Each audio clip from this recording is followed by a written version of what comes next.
we are seldom alone. Our minds are constantly bombarded with information, thoughts, distractions. But what if being alone, truly alone, could be the path to changing your life? Miyamoto Musashi, the legendary samurai, believed so. He spent most of his life in solitude, honing his craft and developing his philosophy. In his final work, Dokudo, or The Path of Walking Alone, Musashi left us 21 precepts that guide a person towards a fulfilling life, a life enriched by the power of solitude. Join us as we delve into Musashi's philosophy of solitude and discover how being alone can indeed change your life.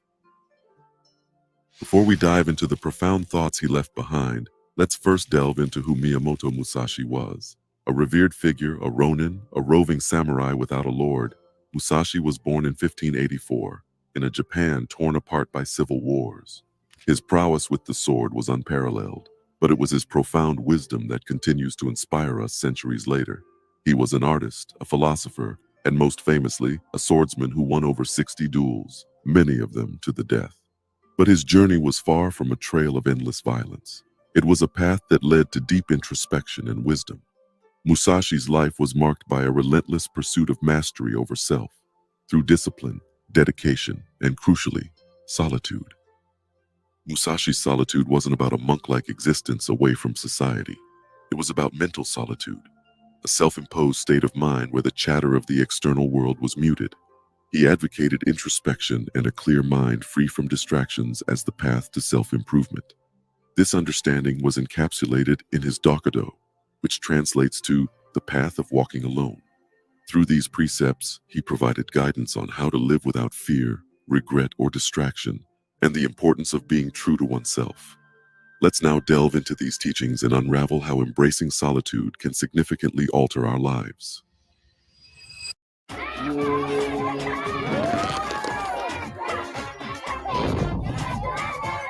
The importance of solitude. Musashi's philosophy emphasized solitude, not as a means to isolation, but as a path to self-discovery and self-improvement.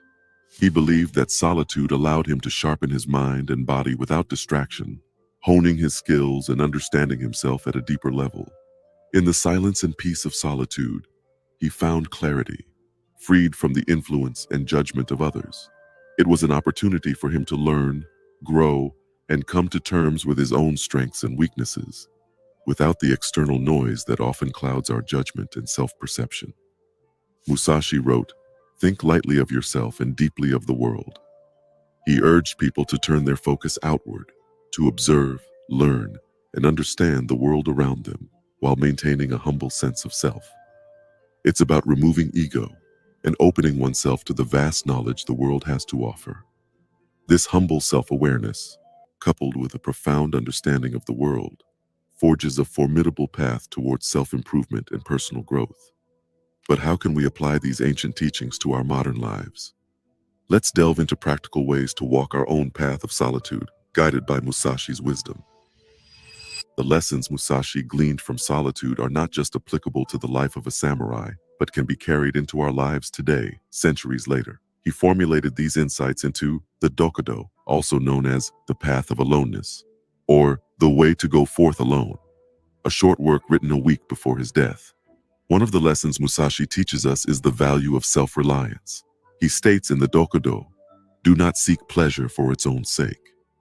This is a reminder that fleeting happiness derived from external validation or material possessions does not lead to long-lasting fulfillment. Instead, Musashi urges us to find satisfaction within ourselves, in our actions, and in our personal growth. Another key point in the Dokudo is the principle of do not, under any circumstances, depend on a partial feeling. This urges us to not act impulsively based on transient emotions, but to carefully contemplate our actions and their consequences. Our decisions should be thoughtfully made, fully conscious, and independent of fleeting feelings or external influences.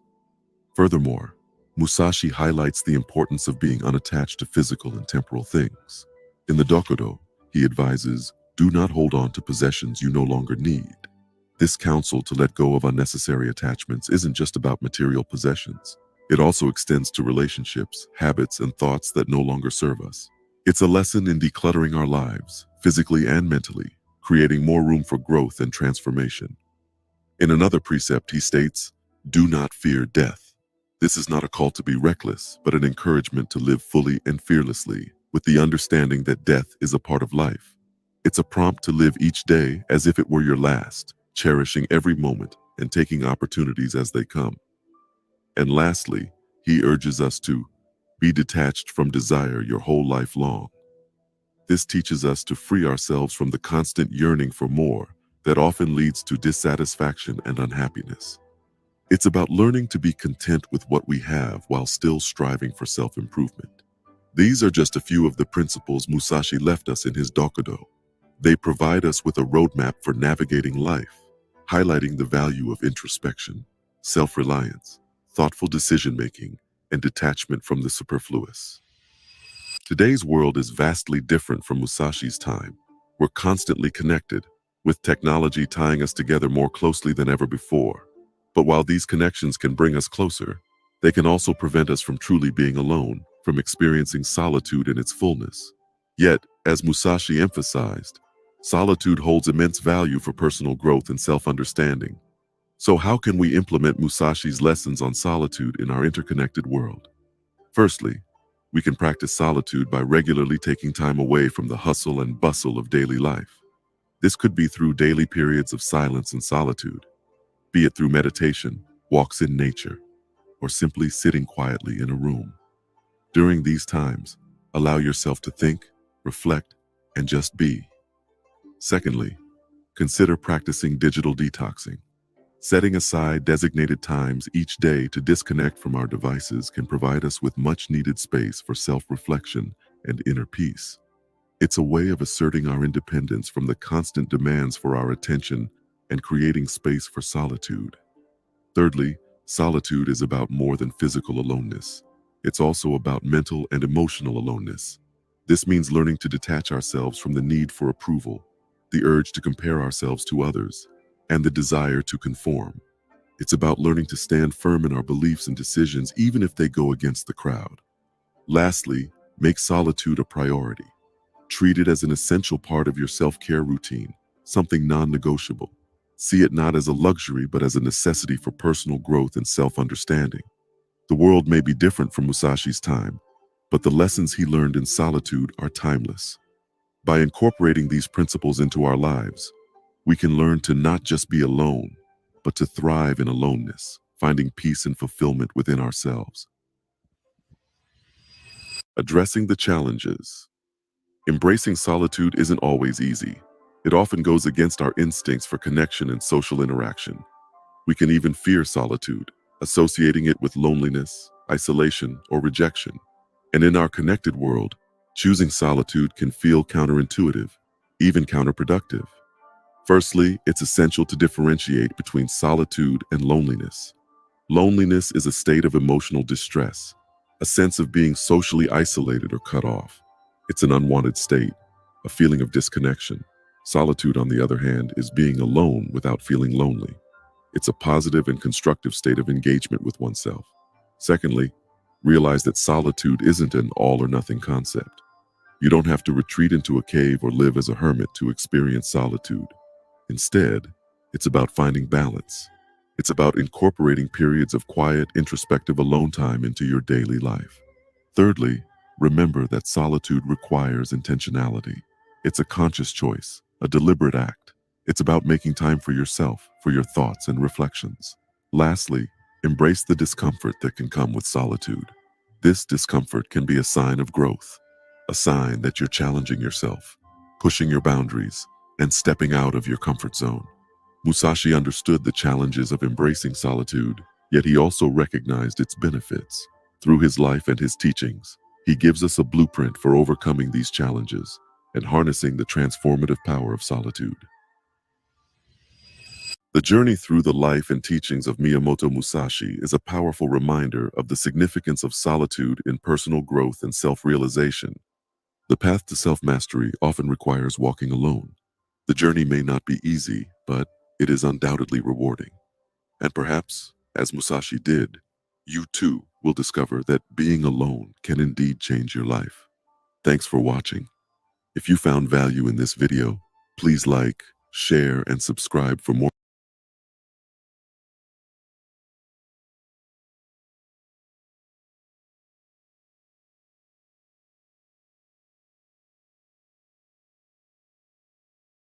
Have you ever paused in the middle of your busy day and asked yourself, what is the purpose of my life? What am I striving for? These are questions as old as humanity itself, questions that philosophers have grappled with for centuries. Today we turn to one such philosopher, Seneca, a man who not only contemplated these profound questions, but also provided insightful answers. Seneca, one of the great Stoic philosophers of ancient Rome, believed that the quest for a meaningful life didn't reside in external accomplishments or material wealth. Instead, it's an inward journey, an exploration of one's character and virtues. In this video, we delve into Seneca's wisdom to help us navigate the tumultuous seas of life and discover our own path to meaning. Stay with us as we unveil the philosophical pearls from one of the greatest minds in human history. Lucius Annaeus Seneca, known as Seneca the Younger, was a towering figure of the ancient world. Born in Corduba in Hispania, today's Spain, he rose to prominence in Rome as a statesman, orator, and notably, a philosopher. Seneca was part of the Stoic school of thought, a philosophy that encouraged virtue, wisdom, and ethical conduct as the primary goals of life. Throughout his life, Seneca wrote extensively on various aspects of Stoicism, developing a rich repertoire of ideas. His works, which included letters, essays, and tragedies, touched upon a wide range of themes, from duty and ethics to the transience of life and the acceptance of fate.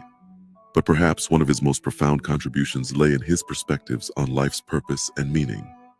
In a world often driven by the pursuit of power and wealth, Seneca's words provide a stark contrast, inviting us to delve deeper and find meaning within ourselves. Crunchy, satisfying Quaker Simply granola can help you make the most of your morning, no matter how you morning. Seneca's philosophy towards life is deeply ingrained in Stoicism, shaped by a powerful sense of practicality and realism. He viewed life not merely as a passage of time, but as a finite resource to be wisely spent. Seneca is famously quoted saying, "Life is long if you know how to use it." According to him, it wasn't the shortness of life that made it precious, but rather our misuse of it. Seneca emphasized the transient nature of life, urging his followers to live each day as if it were their last. This was not a call to reckless abandonment, but rather a perspective to appreciate the present moment and not let life slip away in pointless distractions. One of Seneca's core ideas was the concept of living according to nature. To Seneca and the Stoics, living according to nature meant aligning one's life and actions with rationality and virtue. It meant understanding the laws of the universe, accepting them, and living in harmony with them. Perhaps most importantly, Seneca believed in finding purpose and fulfillment through virtue and wisdom. This ties into his view of the Stoic good life, where moral character and inner peace take precedence over material wealth and societal status. According to Seneca, it is by focusing on what is in our control, our actions, our responses, our values, that we can imbue our lives with meaning and purpose. According to Seneca, the path to meaning in life lies not in external achievements or possessions, but in cultivating our inner virtues and fulfilling our potential as rational beings. He believed in the transformative power of philosophy, viewing it not as a mere intellectual exercise, but as a practical guide for leading a meaningful life. Seneca wrote extensively on the idea of virtue being the highest good. He suggested that the pursuit of virtue, qualities such as wisdom, courage, justice, and temperance, brings about a state of tranquility and fulfillment, a state the Stoics referred to as eudaimonia. One of his most famous quotes, "It is not the man who has too little, but the man who craves more, that is poor," underlines his philosophy that contentment and simplicity pave the way to a rich and meaningful life. For Seneca, craving more, whether it be wealth, status, or even time, distracts us from appreciating what we have and living in the moment. Seneca also emphasized the importance of fulfilling our potential. In his writings, he encouraged the idea of self-improvement and lifelong learning.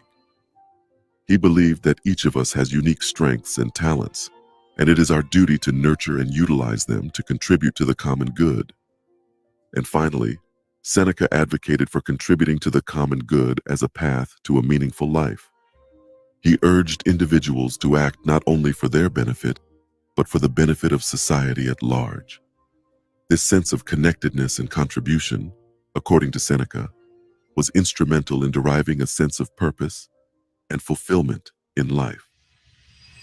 Turning Seneca's philosophical ideas into practical steps, we can derive a roadmap to infuse our lives with meaning. Here's how we can apply his wisdom. Pursue virtue. Begin by identifying and cultivating virtues such as wisdom, courage, justice, and temperance in your daily life. Strive to make ethical decisions, treat others with kindness and fairness, and foster resilience in the face of adversity. Embrace simplicity. Simplify your life by focusing on what truly matters. This could mean decluttering your physical space, managing your time more effectively, or reducing your desires and ambitions to align with your true needs. Fulfill your potential. Identify your unique strengths and talents, and invest time and energy in nurturing them. This might involve seeking further education, honing a skill, or taking on challenges that help you grow. Contribute to the common good. Find ways to use your abilities to contribute to society or aid others. This could be as simple as volunteering in your local community, helping a colleague or friend, or working on projects that aim to make a positive impact. Practice mindfulness. Finally, remember Seneca's teachings about the value of the present moment. Practice mindfulness, savoring the present, and resisting the urge to constantly chase after the future. By adopting these practices inspired by Seneca's philosophy, we can start the journey towards a life filled with greater purpose and meaning. It's not an instant transformation, but a lifelong process of self-discovery and growth. Leading a life imbued with meaning and purpose can transform us in profound ways. Seneca himself serves as a powerful example of this transformation. Despite his times of political intrigue and personal trials, he remained committed to his Stoic principles, shaping his experiences into lessons of wisdom and resilience. Having a clear sense of purpose can provide us with direction, acting as a guiding compass in our decision-making processes. It helps us understand where we should invest our energy and what we should let go, reducing unnecessary stress and inner conflict. When we live a life of meaning, we're likely to experience a higher level of satisfaction and contentment. Seneca teaches us that the pursuit of virtue and wisdom, more than any external accomplishment or possession, is what gives life its deepest sense of fulfillment. Moreover, a meaningful life fosters resilience. As Seneca's life demonstrates, when we're driven by a greater purpose, we can better navigate life's storms. We see challenges not as insurmountable obstacles, but as opportunities for growth and self-improvement. And finally, finding meaning in life can lead to a greater sense of connection with others and the world around us. By striving to contribute to the common good, we extend our sense of purpose beyond our individual selves, fostering a sense of belonging and unity. So, as we apply Seneca's teachings to our own lives, we're not just learning how to infuse our days with a sense of purpose. We're opening ourselves to a more profound, satisfying, and resilient way of being. In today's journey through the philosophy of Seneca, we have discovered the rich depth of his Stoic wisdom, particularly his insights on finding meaning in life. From understanding our mortality to realizing our potentials and contributing to the common good, Seneca's teachings offer us a profound roadmap to a life filled with purpose. This journey, however, is more than just an intellectual exercise. It invites us to introspection and action. It asks us to question our current pursuits and priorities, to reflect on our values and how we spend our time. It encourages us to live each day with intention and virtue, to seek wisdom, and to contribute positively to the world around us. Remember, the journey to a meaningful life doesn't have to be grand or dramatic. It starts right here, right now, with small steps of intentionality and awareness. It begins with the understanding that every moment is an opportunity to choose, to grow, and to add something of value to the world.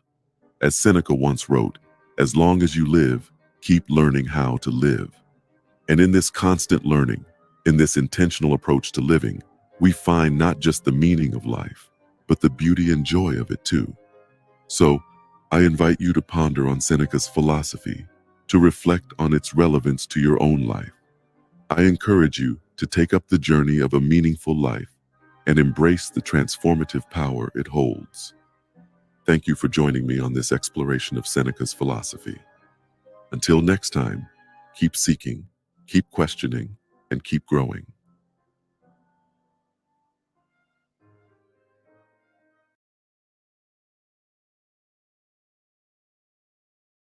Have you ever watched a drop of water fall into a still pond? It's almost hypnotizing, isn't it?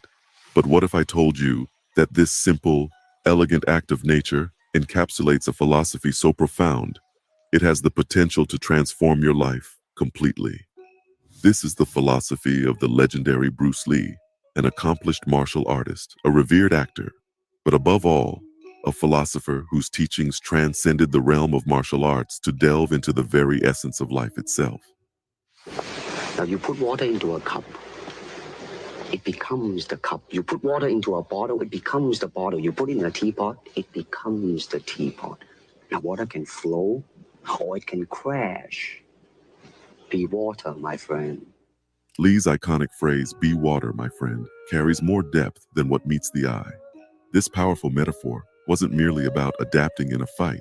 No, it was a mantra for life, a call for fluidity, resilience, and harmony. Join us as we dive into Bruce Lee's philosophy and discover how embracing the concept of being like water can positively reshape our perspective on life. Before we can delve into the depths of his philosophy, it is crucial to understand the man behind it. Bruce Lee, born Lee Junfan in San Francisco, California. Raised in Hong Kong, Bruce Lee was exposed to martial arts at a young age. His journey began with Wing Chun, a style of kung fu, under the masterful guidance of Yip Man. Lee's martial prowess eventually launched him into the global spotlight, earning him roles in various films that revolutionized the image of Asians in Hollywood. But what set Bruce Lee apart was his approach to martial arts. It wasn't just about fighting, it was a way of life. His martial art, Jeet Kune Do, was founded on philosophical principles, not just techniques. Bruce Lee was a voracious reader, with interests spanning across philosophy, psychology, and science. His philosophies were deeply influenced by both Western and Eastern thought, including the teachings of Confucius, Buddha, and Socrates, as well as contemporary thinkers like Jiddu Krishnamurti and Alan Watts. One of the most significant aspects of Lee's philosophy was the concept of being like water, a thought that was not only central to his approach to martial arts, but also to life itself. So, what does being like water mean? Let's find out. The philosophy of being like water is arguably Bruce Lee's most famous philosophical tenet. It is characterized by flexibility, adaptability, and fluidity. But what does it mean? Lee encapsulated his philosophy in these words: empty your mind, be formless, shapeless, like water. Now you put water into a cup, it becomes the cup. You put water into a bottle, it becomes the bottle. You put it in a teapot, it becomes the teapot. Now, water can flow or it can crash. Be water, my friend. Water, as Bruce Lee understood, doesn't resist. It flows. It isn't rigid. It adapts to the shape of the vessel containing it. It is flexible. In a fight, just like in life, being rigid and unadaptable is a sure way to fail. In his martial art, Jeet Kune Do, Lee emphasized the importance of being able to adapt quickly and effectively to an opponent's movements. He taught his students to be fluid in their responses, not confined by the rigid rules of traditional martial arts styles. But this idea goes far beyond martial arts. Bruce Lee's philosophy of water can be applied to every aspect of our lives, whether it's facing a difficult problem at work, overcoming personal adversity, or navigating the complex dynamics of interpersonal relationships. Being like water encourages adaptability, resilience, and open-mindedness. To be like water is to embrace change and not to fight it. It's about flowing with life rather than against it to overcome obstacles. This is the essence of Bruce Lee's philosophy and the secret behind his exceptional life and career. Let's take a deeper look into the be like water metaphor. Bruce Lee was fascinated by the duality of water. It is both soft and powerful. On one hand, water is yielding, and on the other, it can be a force of immense strength. Water does not resist, it persists. Over time, it carves its own path without losing its nature. It simply adjusts and continues to flow. Bruce Lee's famous quote is not just about being fluid and adaptable, it's about embracing a paradox. Like water, we should learn how to be soft yet strong, flexible yet unyielding, humble yet powerful. Another aspect that Bruce Lee admired about water was its adaptability. You put water into a cup, it becomes the cup. You put water into a bottle, it becomes the bottle. Water doesn't resist change, it embraces it. Lee believed that as humans we should strive to do the same. Not being fixed in our ways allows us to remain open to new experiences and to adapt to any situation.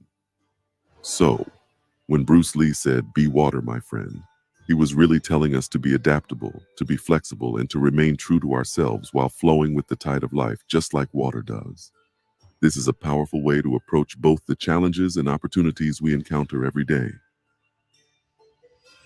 We've delved into the essence of Bruce Lee's philosophy, but how can we apply the concept of being like water in today's world?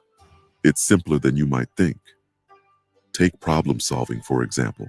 Just like water finds its way around obstacles, we can navigate around challenges in our lives. Instead of resisting change or trying to force things to happen, being adaptable allows us to find creative solutions.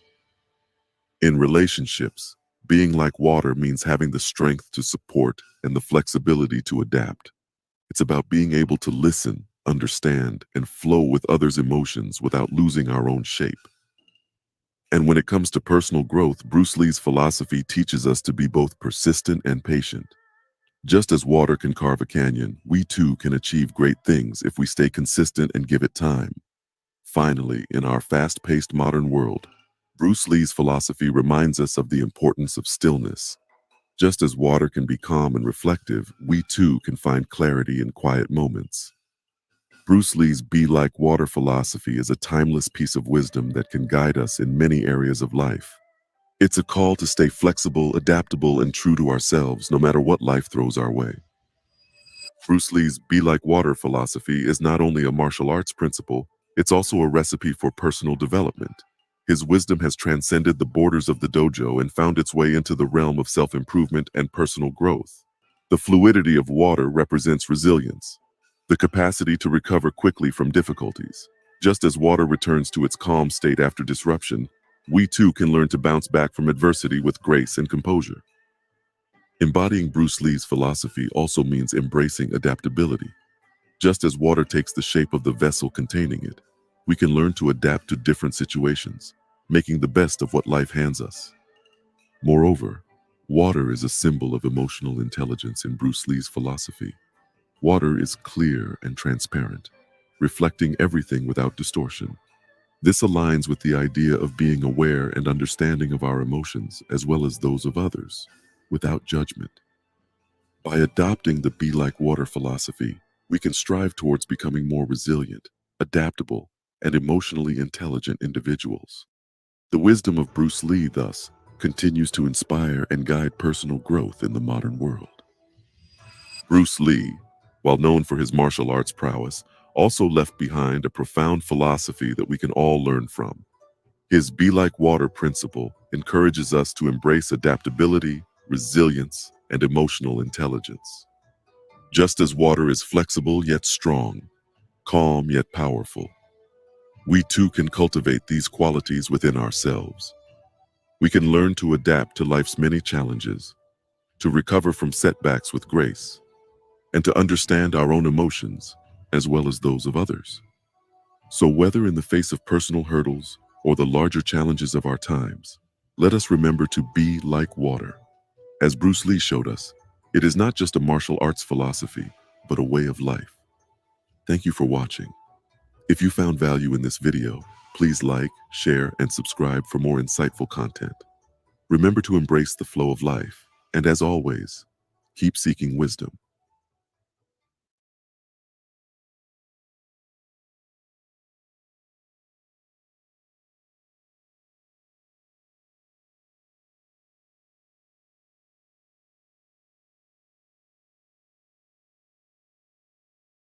In today's fast-paced world, we're all on a relentless pursuit. A pursuit for success, wealth, status, and above all, happiness. But have you ever stopped to question if this constant chase for happiness is actually making you happy? What if we told you there's a different way to look at happiness?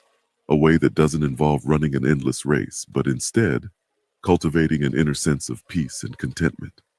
Over 2.5 millennia ago, a prince named Siddhartha Gautama, who later became known as the Buddha, offered a revolutionary perspective on happiness and suffering.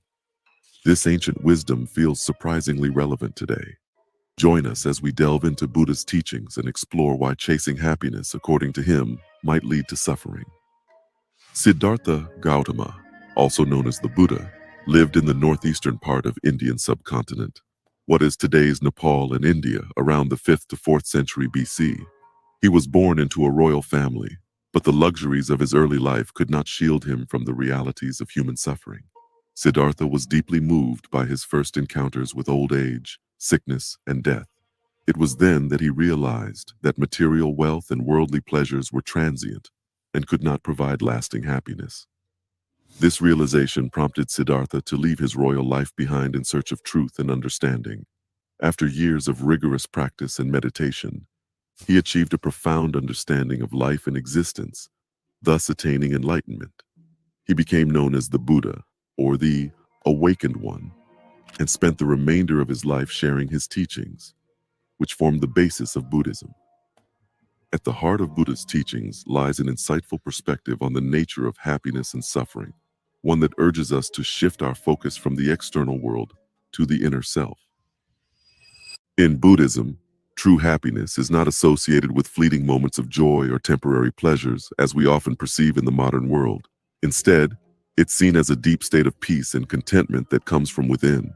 The concept of anicca, or impermanence, is a fundamental tenet in Buddhism. It teaches us that everything in life, be it happiness, sadness, or material possessions, is transitory and subject to change. Recognizing this truth, we learn that chasing after temporary joys or resisting inevitable sorrows are both futile. True happiness, according to Buddhism, arises from understanding the nature of reality and living in harmony with it.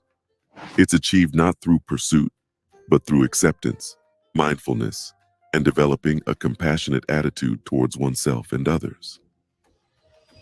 In our contemporary culture, happiness is often equated with external acquisitions and accomplishments. We chase after what we think will make us happy: money, success, love, approval. Yet, despite all our efforts, lasting happiness often eludes us. Buddha saw this as a fundamental misunderstanding of life. He taught that this continuous chase is rooted in tanha, or desire, which is the primary cause of dukkha, or suffering. Buddha believed that our desires are endless.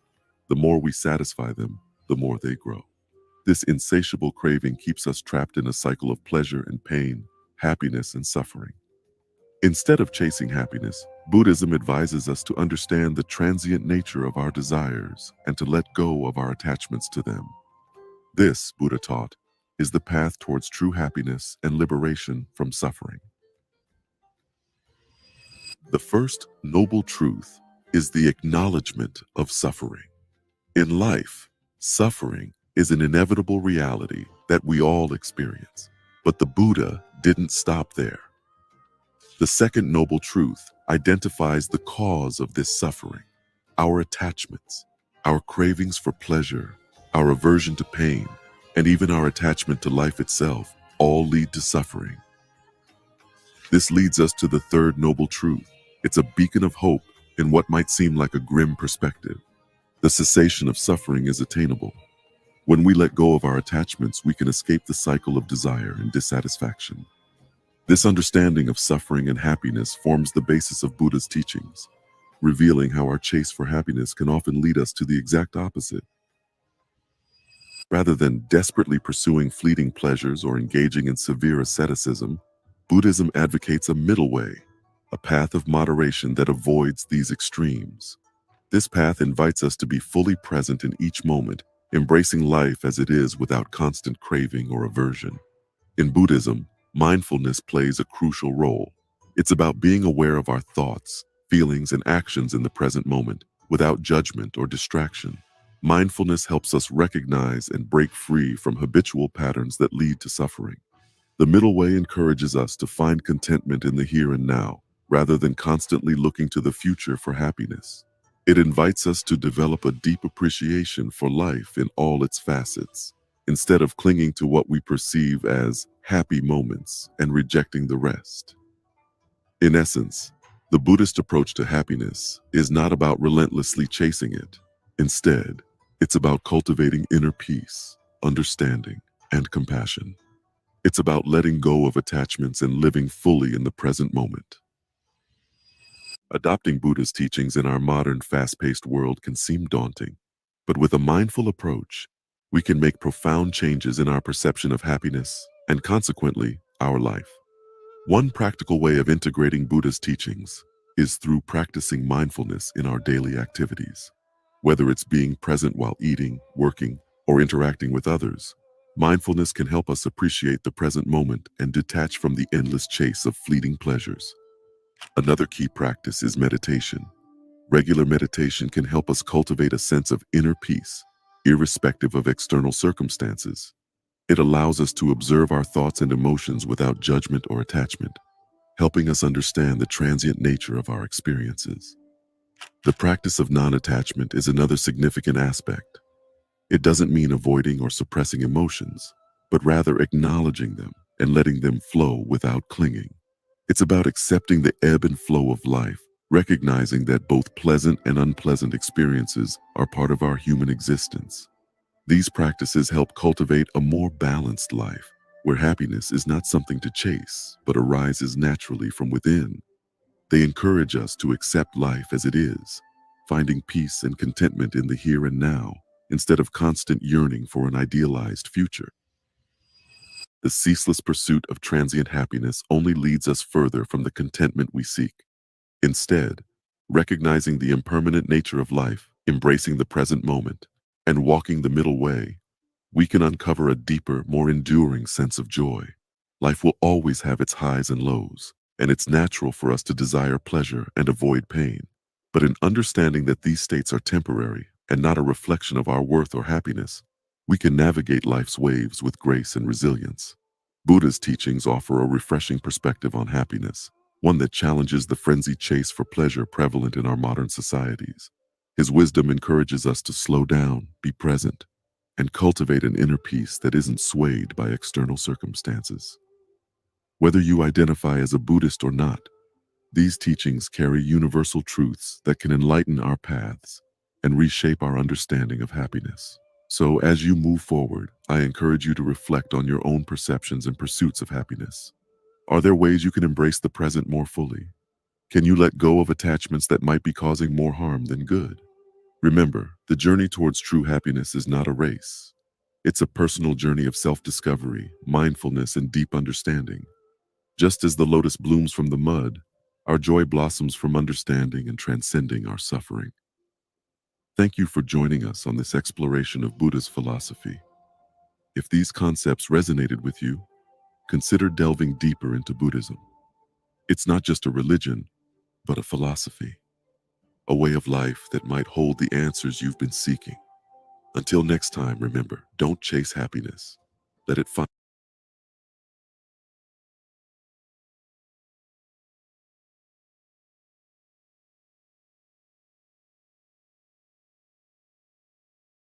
As the gentle whisper of time constantly unfurls the fabric of our lives, we often find ourselves wondering, are we truly making the most of the precious moments gifted to us?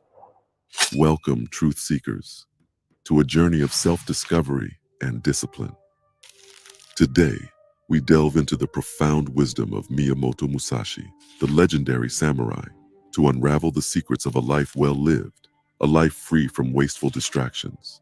Prepare to challenge your perspective, to redefine your understanding of time, and to finally stop wasting your life. So, ready yourself for an introspective voyage as we follow the guiding light of Musashi's wisdom, one that illuminates the path to a purposeful and fulfilled existence. Let us begin by understanding the man himself, Miyamoto Musashi. Born in 1584, Musashi was a renowned Japanese swordsman, philosopher, and ronin, a samurai without a master.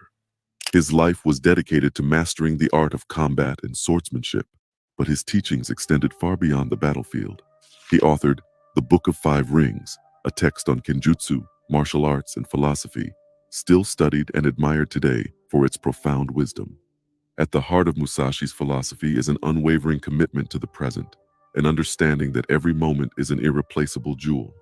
Musashi wrote, "There is nothing outside of yourself that can ever enable you to get better, stronger, richer, quicker, or smarter.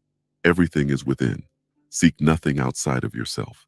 This profound insight is our first step towards ceasing to waste our lives. The key is in the realization that the power to change, to grow, to succeed lies within us. Searching for fulfillment in external circumstances often leads us astray, squandering precious time in fleeting pursuits.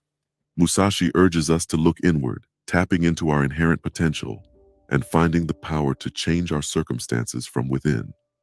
As we venture further into this journey of self-discovery, remember, the solution lies not outside, but deep within your own self. Now let us proceed to the next insight Musashi has to offer. The second principle from Musashi's philosophy is, do not seek to follow in the footsteps of the wise. Seek what they sought. At first glance, this may seem counterintuitive, especially in a world where we're so often encouraged to emulate successful people. But Musashi is not advocating against learning from others. Rather, he urges us to grasp the underlying essence of their quest, the principles that guided their journey, instead of merely copying their actions. This principle is especially significant when we find ourselves mindlessly following societal norms or popular trends, wasting our lives chasing illusions of success. In essence, Musashi encourages us to question, to explore, to understand the why behind actions, rather than just mimicking the what. This approach fuels our personal growth, enabling us to carve our unique path, not just follow the footsteps laid by others. For Musashi, life was not a race to keep up with others, but a continual pursuit of self-improvement and self-understanding. The essence of this message is to be authentic in your journey. Instead of living someone else's life, live your own, directed by your unique goals and guided by your wisdom. As we move to our next principle, let's reflect on the value of originality and purpose in our journey. Our next principle is, get beyond love and grief, exist for the good of man. A profound concept that speaks directly to the human condition. Musashi urges us to step beyond the powerful emotional experiences that can often cloud our judgment and hinder us from achieving our full potential. Love and grief are powerful emotions that can dominate our lives, often leading to our decisions being emotionally driven rather than logically considered. This principle doesn't ask us to discard these emotions, but to learn not to be enslaved by them. It's about acknowledging these feelings, but not letting them dictate the course of our lives. In the grander scheme of things, Musashi proposes that we must exist for the good of all. We must contribute, help, and make a difference. The precious time we have shouldn't be squandered on transient feelings, but utilized to make a lasting impact. As we tread further into Musashi's wisdom, it's crucial to remember that experiencing emotions is part of being human. However, the key lies in not letting these emotions obstruct our path to self-improvement and serving the greater good. Now, let's delve into the next principle and continue to unlock the ways to stop wasting our lives. The fourth principle from Musashi we're going to explore is, do not seek pleasure for its own sake. In an era of instant gratification, this lesson resonates now more than ever. Pleasure in itself is not harmful. It becomes a problem when we start to seek it mindlessly, losing sight of what truly matters. Musashi, as a warrior and philosopher, understood the pitfalls of hedonism. He saw how relentless pursuit of pleasure could lead to a hollow existence, filled with fleeting moments of happiness but devoid of any substantial meaning. Instead, he advocated for a balanced life, where pleasure is a part of existence, not the sole purpose of it. In today's world, this principle can be interpreted as avoiding overindulgence in pursuits like material wealth, entertainment, or unhealthy habits. A disciplined life with a conscious effort to seek balance can help prevent us from falling into the trap of short-term pleasure over long-term fulfillment. As we proceed on this journey of introspection, let's remember to seek pleasure in a way that aligns with our overall life goals and values, rather than chasing it for its own sake. As we peel back the layers of Musashi's wisdom, we're getting closer to learning how to make the most of our lives. Let's move on to the next lesson. The fifth piece of wisdom from Miyamoto Musashi is, do not under any circumstances depend on a partial feeling. This may seem a bit abstract at first glance, but the essence of this lesson is about understanding and trusting our intuition fully. Musashi, being a seasoned warrior, knew the importance of being decisive. Whether on the battlefield or in life, indecision can lead to missed opportunities, regrets, and even catastrophes. Partial feelings or half-hearted commitments often stem from self-doubt or fear of the unknown. They can make us hesitant, causing us to waver when action is required. To translate this principle into the context of our lives today, consider the decisions you've made based on partial feelings. Maybe you took a job because it was good enough, even though it wasn't what you really wanted. Or perhaps you've held back from expressing your feelings to someone because you were unsure of their response.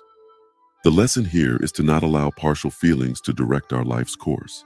Rather, we should strive to fully understand our emotions, desires, and intuition, and use this understanding to make clear, confident decisions. Remember, half-hearted actions lead to half-hearted results.